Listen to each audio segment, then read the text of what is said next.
Chapter 25 Spells, Buffs Part 2 Spell Effects. The previous chapter gave us the basic supports to handle debuffs. They get applied and appear in our UI, but they don't actually do anything. We never added any behavior for them.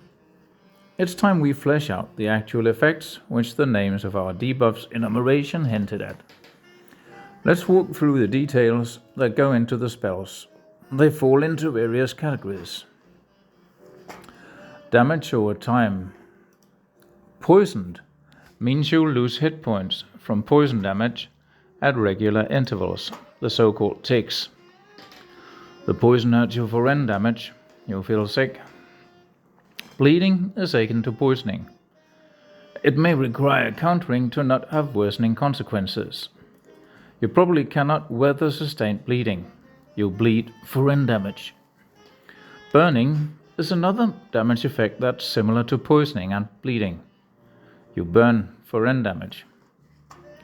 Block movement or action. Rooted means your feet cannot move away from the tile you're currently standing on. However, you can still reach and hit neighbors. Your feet are rooted in place. Is it possible to fight against rooting to break it early? Levitation is akin to being rooted. You may have trouble moving or hitting stuff, but you probably can cast spells and use your backpack items. You're floating, you hover, you float, you levitate. Paralyzed means you're unable to move or act. It's a dangerous effect, tantamount to instant death. Its details must be carefully crafted to allow the player any chance of escaping. You are paralyzed. You feel paralyzed. It could, for example, be a 66% chance to lose your turn. Charmed means you'll be friendly instead of hostile towards an enemy, maybe even if he keeps hitting you. But he's so cute. Would behave much like fear. Afraid? Fear? Above all means that you can't launch attacks against one or more enemies, though you are free to flee. For variation, it might even include risk of unintended movement away from the feared subject. You are too afraid. Silenced stops the player from making sound. It's mainly a spellcasting block against wizards. It doesn't affect warriors using simple weapons. Similarly, wizards can still use magic that doesn't require sound. They can drink potions and suck wands, but not read spell scrolls or books. What you wanted to block is a design choice. Your rules might say supping a wand requires speaking a spell. You are silenced. Note that we are not going to implement silence here, but it is a genre stable. Disarmed is the opposite of silence. A warrior will be unable to properly wield his weapon for a bit. He may have numb hands or fingers or a stunned arm, whereas a wizard might not be affected. You hit with your bare hands, barehanded. You'll cause unarmed damage. The category of impaired movement or action. Confused means half your attempts at moving will be in random directions. Probably likewise your attempts at hitting. You act, feel, are confused. Slowed causes the player to move at half speed. One way to implement it is to toss a coin for whether attempts to move or attack become wait turns instead. You're slow, you move slowly, you act slowly. You feel slow, you are slowed. Stunned or bashed by a shield, a mix of some of the other effects, for example slow or confuse or fear, causing the player to temporarily react in a delayed, slowed, stunned or restricted way. You're stunned, you're out of balance, you lose your balance, probably of short duration. Maybe stun would be a single turn, can't hit back thing. Frozen may be a mix of several effects. The player might take frost damage, the player might be slowed, and more interestingly, the effect may require the player to keep moving, to either avoid worsening effects, freezing, stiffening, or to clear the effect again. You freeze, you are cold, you feel cold. Other kinds of buffs. Blinded means you cannot see monsters, and you can only see walls you have seen earlier or are feeling by standing next to them. You are blinded. Petrified is similar to frozen. It might worsen to a fatal stiffening if not countered somehow. You petrify. Implementing buff effects. We'll now visit each of the buff values and implement relevant effects for their behavior. For example, being afraid, being confused, being blind, etc. Impaired mechanics. A certain subset of our effects involve being impaired. They have in common that they may affect many or all commands. Does this mean we'll need repetitive effects code across all the commands? Luckily, no. We run our commands with a level of indirection. Instead of calling execute directly, we call the method turn in command base, which then in turn calls execute. This lets us inject extra code in the turn method, whereby we can include code common for all our commands. We'll let turn call an able check. If able fails, then the command will not succeed, but it might still use up a turn. The able response looks like this. The impairment effects come in two kinds. One kind is an immediate block, which upfront says, you cannot do this action currently. It won't waste a turn, so able is false. The other kind is a proper impairment. You can attempt the action, but you're likely to fumble it and waste your turn doing so. Turn equals true. The various impairment effects affect different things. Some impair movement, and some impair attacking. To this end, we'll pass an act enumeration to able, specifying the kind of action we're attempting. This way, able will work both for move actions and for hit actions. The changes described above amount to this when we add them to O9 command base.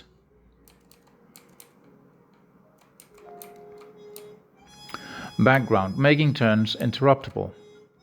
We laid the foundations that now allow us to implement turn failure long ago. Ever since we introduced commands and the command interface in chapter 9, we've taken great care to wrap all our calls to execute, dividing them into turn calls and raw composing calls.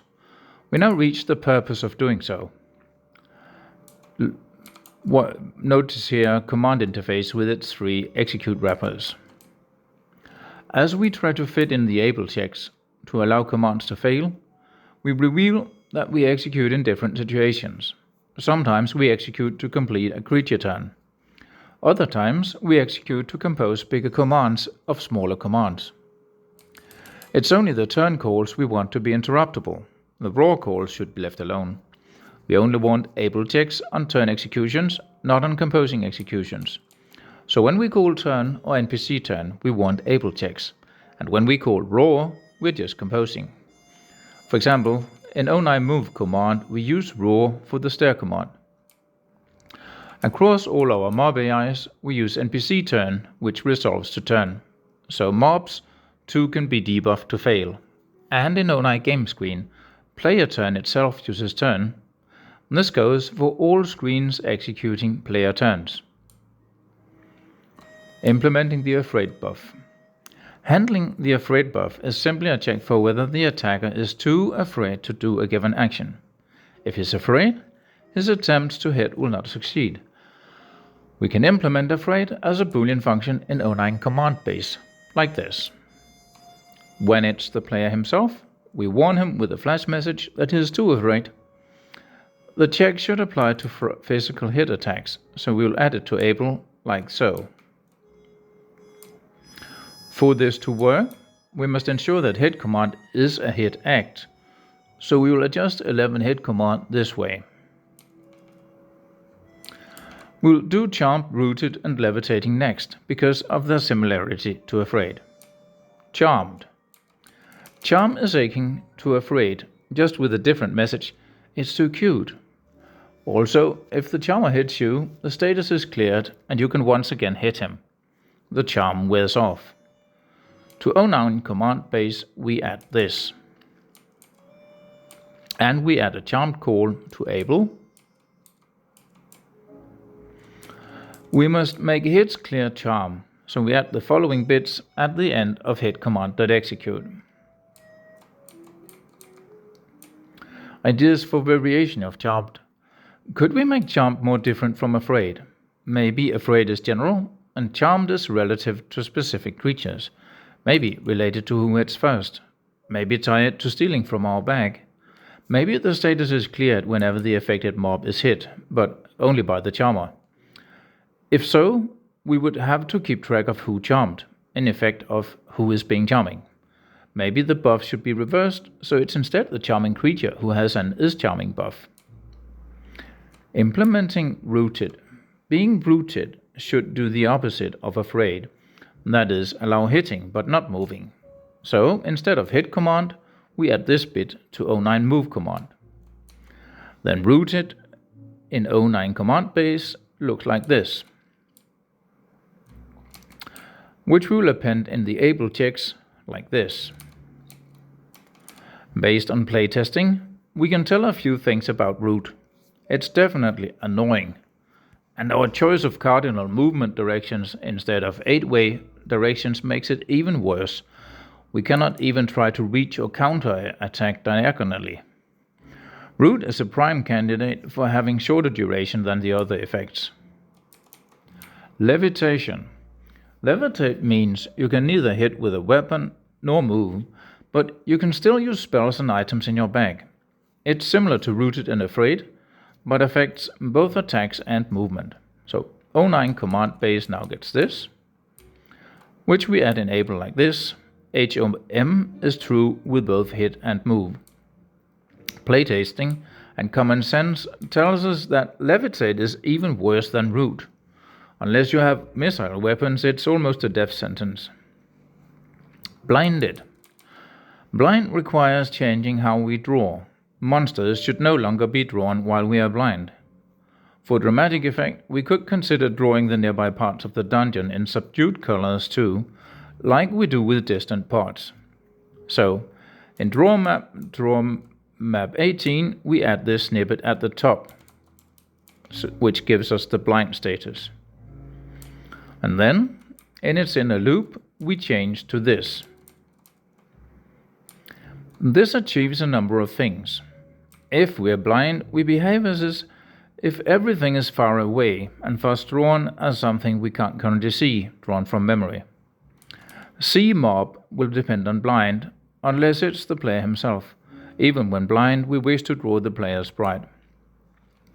Note, it's often tradition in roguelikes that being blind also changes log event descriptions to "you hit it, it hits you." Implementing paralyzed. Paralyzed means the player almost can't act. To avoid it being an instant death sentence, we must allow the player to regain some initiative. One aggressive style for paralysis would be that the player's turn is skipped up front, based on chance, and reduced to a more prompt "you are paralyzed," intermixed with enemy action messages. A less brutal style would let the player attempt actions, with success rates depending on the chosen action, which, with some simpler kinds of actions, having a higher chance of succeeding.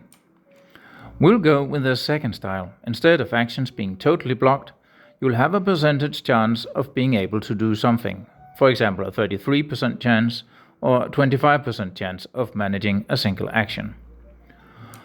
We'll also let the player inspect his state.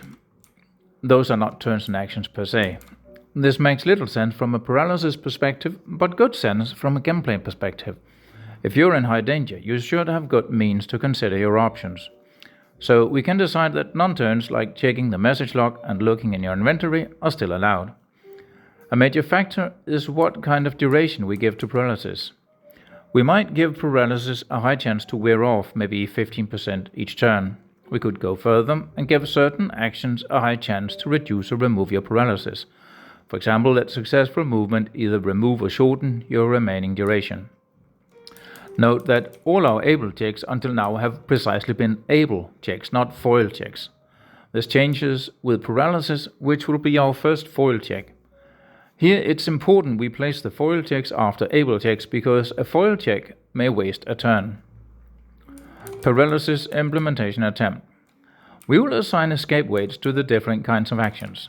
Movement will have a higher chance, 33%, of breaking paralysis and shorten it. Attacking will have a lower chance, 25% of breaking it. Other actions will have an even lower chance, 20%. When you don't succeed, the debuff count just decrements by 1. When you succeed, you get your action and 1 to 2 extra is subtracted from the remaining time. We'll first add percentage to random, like this. Then, in 09 command base, we'll implement paralyzed like this, which we'll call unconditionally at the end of able, like this. Interestingly, and a bit unexpectedly, playtesting suggests it's less annoying than rude. Sleeping. Sleep means we'll only get attempts to act when we take damage. Given that we only wake then, mobs will move around us quickly.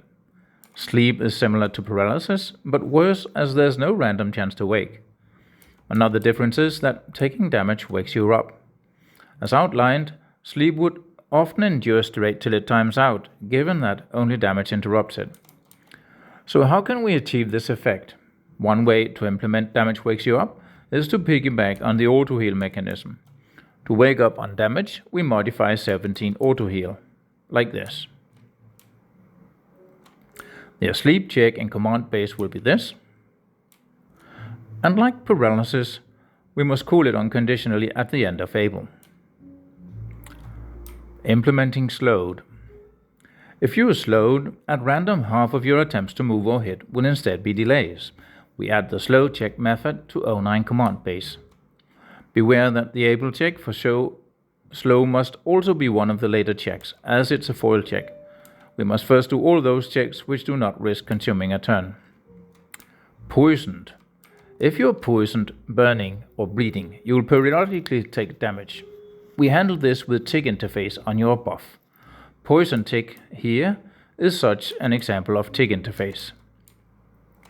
In the previous chapter, the lines of buff commanded execute with poison tick were commented out. You can now enable it to look like this. Burning. We implement burning akin to poisoned, just with a burn tick instead of a poison tick. It just does a bit more damage. As such, it has no technical difference from poisoning. It could be different by risk of damaging or destroying flammable items, worn or carried. In 24 buff command, in execute, we add this case after the case for buff poison. Frozen. Freeze is a combination of slow and damage over time. So you will move slower and you may take damage. We fashion it so that the more often you move, the less it damages you. Possibly, you don't take any damage if you keep moving. To implement it, we'll maintain a move age on mobs which counts down when they last moved. This way, we can penalize mobs for not moving often enough. So, to mob, we add this.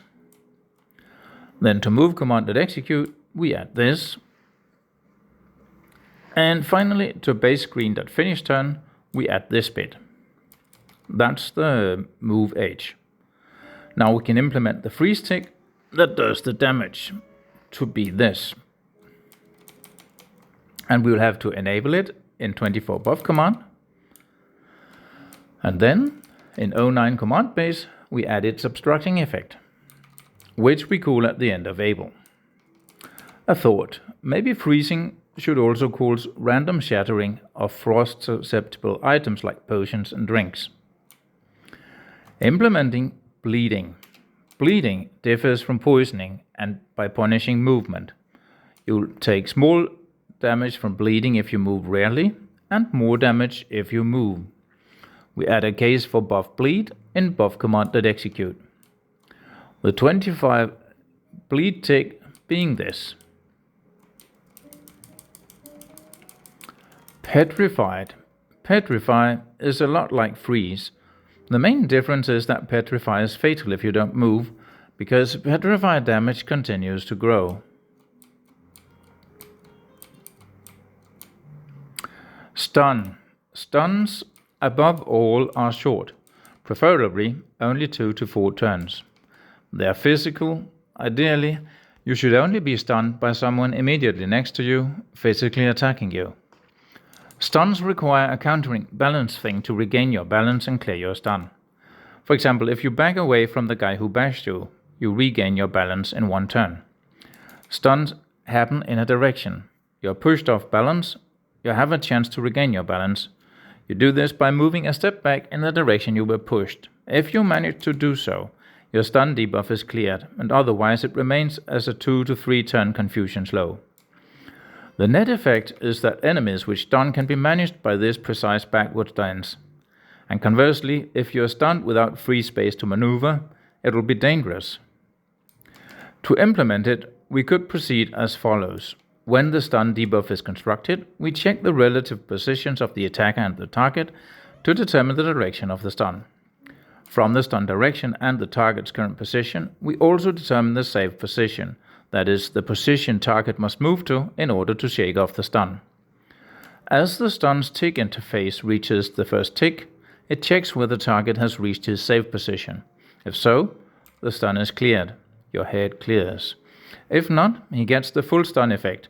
You feel dizzy. As this chapter already contains plenty, we will leave out the implementation of stun for now, but I may revise to add it later. Disarmed. Disarm means physical attacks with our wielded weapon instead become barehanded attacks, given that we're not really wielding our weapon then. So we change one power in hit command to be this. Shocked. Shocked is a static electricity effect. It causes your physical attacks to do extra damage, but both to your adversary and to yourself. It's based more on game mechanics than on realism. We added as these changes to hit command. The parts of hit command that used to apply the damage, we've moved into the method do damage. Instead, the main execute method now determines the relevant damage, both the normal damage and any reverse static shock damage, and then calls do damage to apply that in both directions when necessary. Confused. We have postponed discussing the confuse effect because it's a bit special. It cannot be handled by the original command-based able. If we try it, it will become confusing. The basic problem is that under confusion, the move bump command can't itself know whether it's a move command or a hit command. It only learns this when it figures out if there's an enemy in the space we randomly moves towards. This is caused by the confuse effect, which may alter the direction and thus change a hit to a move or a move to a hit. We solve this in two ways. We let the move command and the hit command each manage their own able checks, and we put the confuse effect inside the move bump command. We also give the move bump command its own harmless version of the able method. This way it will postpone the able check to be handled by move and hit instead. Being confused will randomly alter the direction of moving and hitting, so we must change how move bump command behaves. We modify move bump command to include the confused call at the start of execute like this. We implement the confused method, which does a chance effect in 09 command base. Overview and summary of this chapter's changes. Able, in its full form, ends up looking like this. Closing thoughts. In this chapter, we've gone a bit overboard with debuffs, mainly to explore the subject. In practice, in your games, it will be important to balance and adjust debuffs. When they work best, debuffs alter the active game rules we play by, subtly or in not so subtle ways. But when debuffs involve loss of control, it's all too easy to make the game literally unplayable. You may consider giving the player tools and counters to deal with the debuffs. Whatever you do, buffs and debuffs have the power to immensely shape, or distort, or wreak havoc on the feeling of playing your game.